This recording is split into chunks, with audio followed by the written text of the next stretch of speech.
എടാ എരന്നുണ്ണി മത്തി മാമച്ച. എന്താണ് നീ എന്നെ വിളിച്ചേ? പഴയ സേണയും എന്താ കേട്ടപ്പോ ഞെട്ടിപ്പോയോ?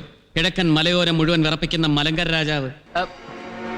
കൂടെ ഇരിക്കുന്ന ഈ ആത്മമിത്രങ്ങൾ പോലും ഇതുവരെ കേട്ടിട്ടില്ലാത്ത തന്റെ ഈ മറുപേരുകൾ അങ്ങ് ഡൽഹിയിൽ നിന്ന് വന്ന ഞാൻ എങ്ങനെ അറിഞ്ഞു എന്നോർത്ത് നടുങ്ങണ്ട. ഇനി അങ്ങോട്ട് ഒരുപാട് നടുങ്ങാനുള്ളതാ കോമച്ച. താനും തന്റെ ഈ ജാതിക്കൂട്ടൻ.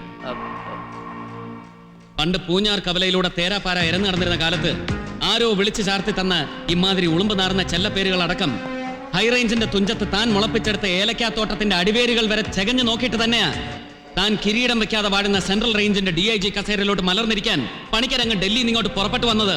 ഇപ്പതാ ഈ ഉച്ചവിരുന്നിനിടയിലോട്ട് കയറി വന്നതും. പിന്നെ നിന്റെ പഞ്ചാരയുടെ ഈശോ പണിക്കർക്ക് നിന്നെ പെട്ടിയിൽ അടയ്ക്കാനുണ്ടല്ലോ. തിരുനെൽവേലി പഞ്ചാരയും നറുനെയ്യും ഒന്നും വാങ്ങി ഒരു തീപ്പെട്ടിക്കൊള്ളി ഉരയ്ക്കണ്ടടാ കൂവേ. കണ്ടോ, താൻ പോലും അറിയാതെ തന്റെ കാറ്റ് പോകും തിരുനെറ്റിയിലെ മർമ്മക്കൂമ്പ് നോക്കി ഒറ്റ കുത്ത്.